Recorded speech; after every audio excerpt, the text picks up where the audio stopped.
So we're in chapter 13 now in your chemistry book, Chemical Kinetics. Kinetics is kinetic energy, the energy of motion. So we're going to talk about chemical kinetics. So we're going to talk about this in talking about moles. We're going to be talking about these molecules. Remember, they're in constant kinetic energy, as we learned in the last chapter. So chemical reactions. So basically, I like this first question. It says, which chemical reactions do you think would release more energy? The digestion of a candy bar or the detonation of a half a stick of dynamite? You know, of course, we're going to think, man, dynamite. Well, surprisingly, they both release the same amount of energy. And the candy bar, of course, when you eat the combustion of the candy bar and the candy bar takes a longer period of time, and the dynamite is just in a few seconds. So as you put that together, needless to say, they're in the same time period. So here, of course, we have the energy of space, of the rocket too in the midst. So there's a lot to talk about with chemical kinetics and movement and such. But in this chapter, we're going to be talking about chemical kinetics, which is two things. It's the study of the rates of reactions. That means the speed of how fast the reaction happens, whether it's dynamite or a candy bar. And also the pathway that it's taking during the reaction. It's called the mechanism of reaction is the pathway. So how long does it take? You know, what is this pathway? Two things. You're going to need these two. No. Chemical kinetics, two things. The speed of how fast the reaction takes and the pathway, which is the mechanism of reaction. Two things. Okay? Those are important to know. So let's start with the introduction to chemical kinetics. Kinetics being chemical energy, right? So going on to reaction rate. So we're going to talk about rates. So remember, one of these is rates and the other is the pathway. Let's talk about rates.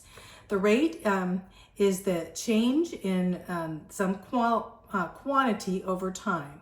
An example would be like a car. You'd say the rate of motion would be miles per hour, right? On a car. How many miles can the car go in an hour?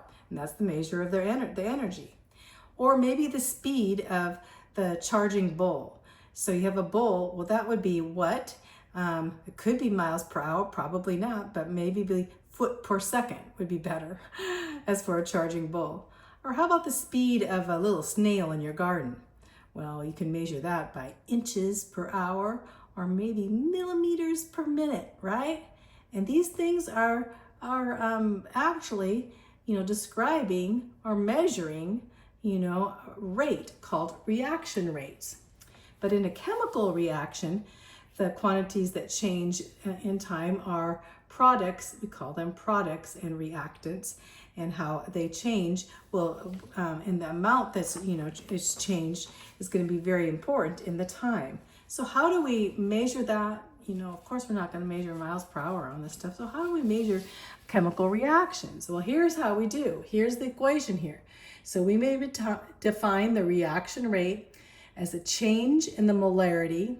That means molarity, we're talking about amount or moles, that it's, or the amount of molarity, the amount of moles getting, the volumes getting bigger, or are they getting smaller, but the rate change in molarity over the time in a certain period of time.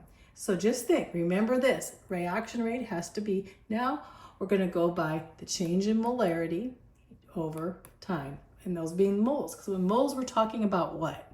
We're talking about molecules and atoms and stuff, right? So, and it says here that the molarity of a substance is represented, if you see this in brackets, brackets means we would represent the molarity of iodine, you put it in brackets, and so we're talking about moles, not just about atoms, we're talking about moles. And the change in molarity would be, a change, of course, is a delta sign. That means change, right? So figure 13.2 charts the change in molarity of hydrogen and iodine So here we have hydrogen and iodine. You can see the concentrations changing here. Here's the equation. We have two hydrogen atoms with two iodine atoms, and they form hydrogen iodine. They come together. But how is this happening? You can see the amount, first of all, this is the amount of hydrogen and iodine right here. This side of the equation is the blue, and it starts out, we have a lot of these, right? Because we haven't done the reaction. So the reaction is initiated, and as the reaction goes through, they're going to be used up. Hydrogen ion is going to be used up because it goes down, down, down. And then in the meantime, the hydrogen ion molecule is going to go up because it's combining. See how that goes? And this time is in seconds. One goes way down. The reactants are going to go way down because they're combining, and these are going to go way up. So these are the concentration. This is how we're going to find the reaction rates as they do. And of course, they're going to have to go by moles because you can't really measure atoms. They're too small, right? So let's go on to the next page. So going on from that, and the chart, we're going to go on to this chart here, chart 3. So the reaction rate may be measured in terms of appearance. So basically, hydrogen, as it disappears, hydrogen's clear, but iodine is purple. So, we can easiest to follow the iodine because iodine changes color, so we can see what happens. So the change in iodine during the period, that period of time would be the way we would be able to describe the reaction, right? So down here, the average reaction rate in a given period is then changed in iodine during that period. The rate is actually the change in the iodine over the time. So that's how we're going to look at, well, how does iodine change? How are we going to, over that period of time? And that way we can actually physically see the reaction rate. So it's always the rate is a very short time. So it's like a second, immediately after it's combined. Says the rate is often measured over a relatively short interval of time after the reactants are combined. This is called the initial rate of reaction. So that's when, as soon as we combine them together, we're going to measure, right? Because it's going to go pretty fast. So here's the decrease in reaction rate with time, and this is the time, like, they're measuring it in 0.2 of a second, and going down. As we see, we have the hydrogen ion, boom, that went down, the lapse time in seconds. And so now this figure actually is the energy distribution of molecules at two different temperatures. Well, anyway, we're going to go over that in a little bit. We're going to talk about this temperature, this figure. But let's go on to first describing the collision theory. So what is the collision theory? The kinetic theory of matter is basically that all gas molecules, and molecules in also liquids and solid are moving all the time. Atoms are moving. They're never just sitting there, even in a solid. They're constant motion. And so this constant motion makes the atoms collide with each other.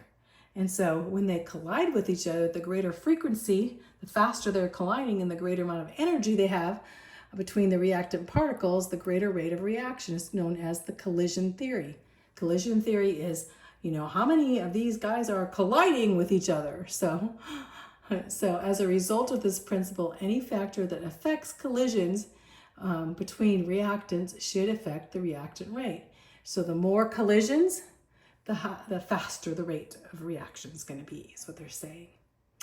So if we have a sample of matter at a given temperature, the molecules, of course, do not all have the same kinetic energy. Some are more energetic than others, and the temperature of a substance is proportional to the average kinetic energy. So basically, some will have higher kinetic energy and some will have lower kinetic energy, but they'll be colliding.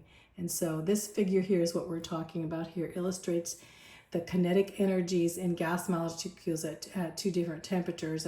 Here's temperature 1, here's the gas molecules, and this is the temperature 2, minimum energy required for a reaction, we have a different temperature, and you can see the average kinetic energy changing with temperature, because temperature makes what? Molecules faster with more kinetic energy, right? So that's a good picture of that.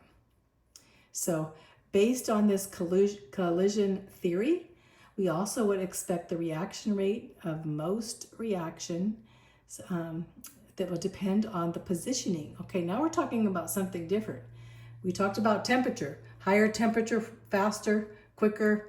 Lower temperatures, the kinetic energy is a little different, so it depends. But now let's talk about positioning. And positioning, I'm going to go on the next page to show you the picture of positioning. It's kind of important. Here we go. Positioning. So here we have a favorable position. Why? Okay, the hydrogen comes to the position right next to the iodine, and it's moving this way, so the hydrogen little guys are going to bounce into the iodine, bing, bing, and they're going to go and they're going to produce a new molecule. So this is a really good position since they're moving this direction. This is a more unfavorable orientation or unfavorable position because they're way up here with the hydrogen, and they're floating around in a separate group, and then we have the iodine, weighed out bigger, and they're at the bottom. These guys are not colliding very much because it's an unfavorable orientation. So the position orientation is important too, for the reaction to happen faster. So it's better is that they're mixed together and moving. The hydrogen's moving this direction, than have the hydrogen up here, gas going up here, and the gas basically coming down here, and they're not really oriented to each other very well. So that's important too in reaction rate. So, and of course, temperature is, kinetic energy, all these in the reaction rate. So let's do some of these section review questions really quickly that we can go over really quick because I went over them. Define chemical kinetics. Let's see what I have here. Chemical kinetics, is the study of the rate of reaction and pathway taken during the reaction. So if we have a chemical reaction, there's going to be two things, rate and the pathway. In the next section, we're going to talk about the pathway, but in this section we did two, because basically the favorable orientation and unfavorable orientation is part of the pathway. How is reaction rate defined? Okay, what is reaction rate? We went over that. Reaction rate is defined in what? That change in the molarity. Remember, measured by moles, because we can't really measure atoms. So it's measured by moles of atoms. That's the groups of atoms in a mole over what? Seconds, over the time. So change in moles over the time change. Okay. Explain why temperature affects reaction rate. Because temperature gives the molecules more energy, and so they bombard each other more, and so the rate goes faster. The kinetic energy is basically directly in with temperature. As temperature goes up, the kinetic energy goes up, and then the reaction rate goes up. Okay? Explain in terms of the collision theory why orientation is important. This here, we went over that. It's important because it will cause the reaction to go faster if the molecules are mixed together in the right way, so it will go faster. So in the diagram, which curve represents the kinetic energy distribution of molecule at the lower temperature? So this is, the red one's going to be higher temperature because it goes quicker and faster, making it go quicker and faster, and the longer one doesn't go as higher or faster. Would be the so the lower, this would be the blue would be lower temperature, B would be the higher temperature. So that's about it for this section. Not too hard.